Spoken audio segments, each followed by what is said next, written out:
Assalamualaikum warahmatullahi wabarakatuh.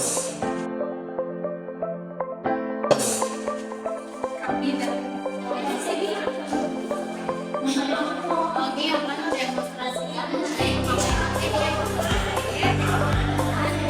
dan beberapa hal yang tidak boleh dan boleh dilakukan di laboratorium.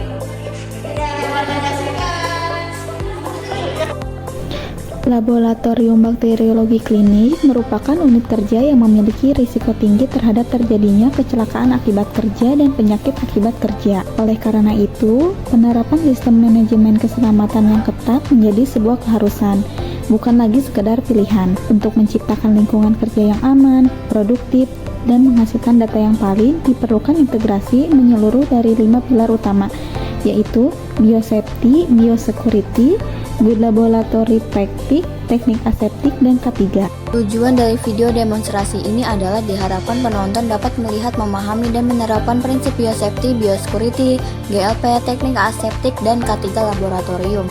Melalui video ini juga diharapkan penonton dapat menerapkan urutan memakai dan melepas APD dengan benar, serta memahami apa saja kesalahan yang sering terjadi di laboratorium.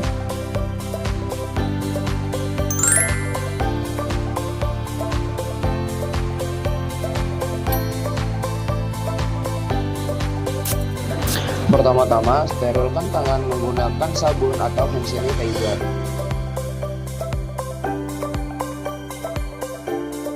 Yang kedua, kenakan sepatu pelindung atau boots, pastikan memakai celana panjang.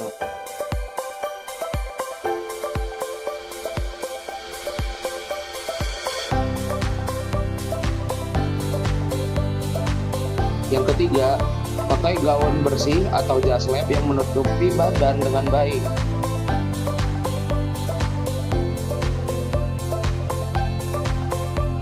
Pastikan tali belakang dan kancing terpasang dengan baik. Yang keempat, pakai masker.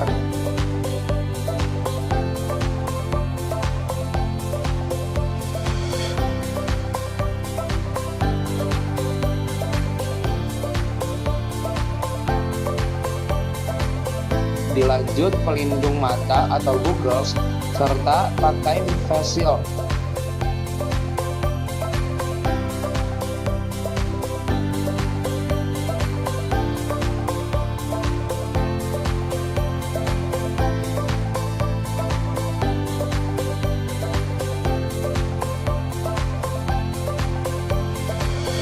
Dan yang terakhir, pakai sarung tangan dengan menutupi lengan jas lab. Pertama-tama, lepas sarung tangan dengan cara mencubit sedikit bagian luar sambil ditarik mengarah ke depan. Kemudian, lipat di bagian ujung dalam sarung tangan dan lakukan yang sama di sarung tangan berikutnya. Berikutnya, buka face shield, handcuff, dan google. Lalu, lepas jas lab, dilanjut dengan boots.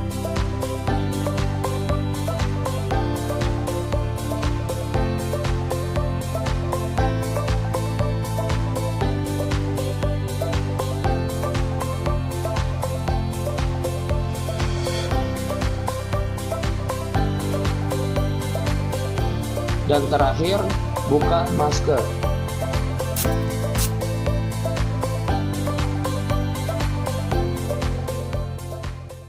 Yuk ikuti aku belajar cara cuci tangan yang benar. Yang pertama, basahi tangan terlebih dahulu dengan air mengalir. Yang kedua, tuangkan sabun ke telapak tangan, lalu gosok kedua telapak tangan. Yang ketiga, gosok punggung tangan dengan telapak tangan secara bergantian. Yang keempat, bersihkan sela-sela jari dengan cara menggosoknya. Yang kelima, usap ujung jari masing-masing tangan pada telapak tangan yang tergenggam secara bergantian. Yang keenam, genggam ibu jari lalu gosok dengan gerakan memutar. Gosok ujung jari dan kuku pada telapak tangan. Yang terakhir, bilas tangan dengan air mengalir hingga bersih.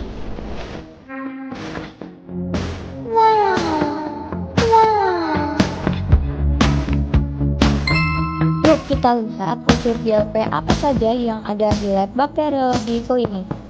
Pertama, ada struktur organigram. ada subunit laboratorium, ketua jurusan, dan sekretaris jurusan.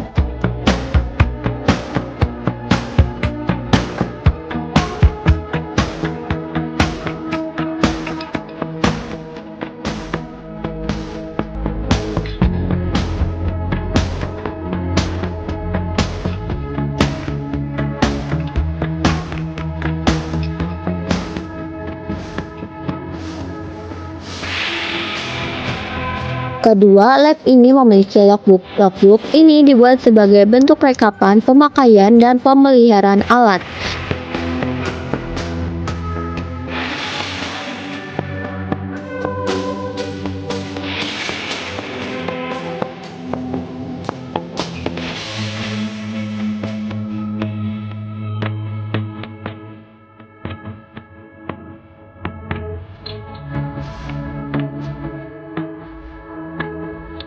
Logbook ini berisi nomor, tanggal dipakai, nama pengguna atau kelas, paraf pengguna, jam dipakai, apakah dalam keadaan baik atau tidak, lama pemakaian, nama dan paraf instruktur, dan juga lainnya.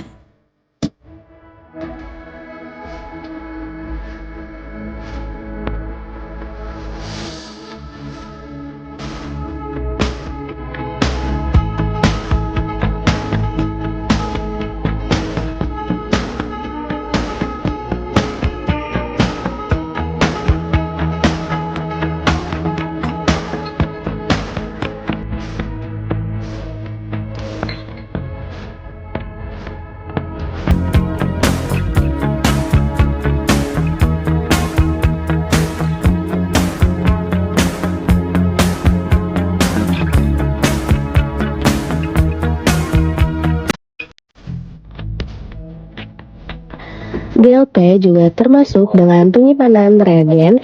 Di lab ini, reagen disimpan berdasarkan urutan abjad untuk mempermudah pencarian. Penataan ini biasanya dikombinasikan dengan pengelompokan sifat bahan, asam, basa, mudah terbakar, dan kontrol suhu untuk menjaga kualitas reagen.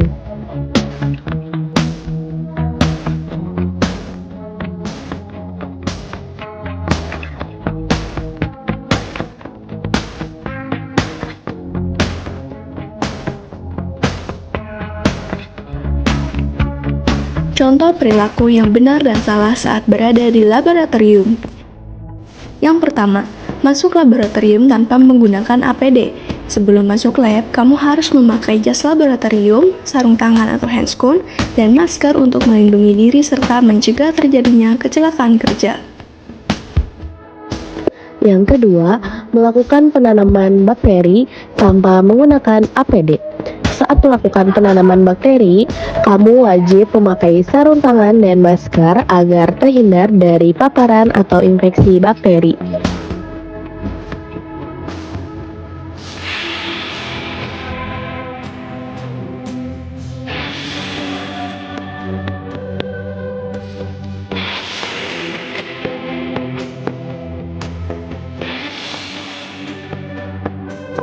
Yang ketiga, membiarkan alat yang digunakan dan api bunsen tetap menyala setelah selesai praktikum. Setelah selesai, matikan api bunsen dan rapikan kembali semua alat yang telah digunakan agar laboratorium tetap aman dan rapi. Yang keempat, membiarkan sarung tangan dan bahan habis pakai berserakan setelah praktikum. Buang limbah sesuai jenisnya.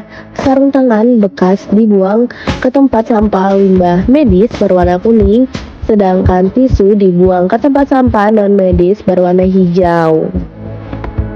Terakhir, setelah mencuci alat laboratorium, jangan meletakkannya sembarangan, terutama alat yang terbuat dari kaca karena mudah pecah. Letakkan kembali alat yang sudah bersih di tempat penyimpanan yang telah disediakan agar tetap aman dan mudah digunakan kembali.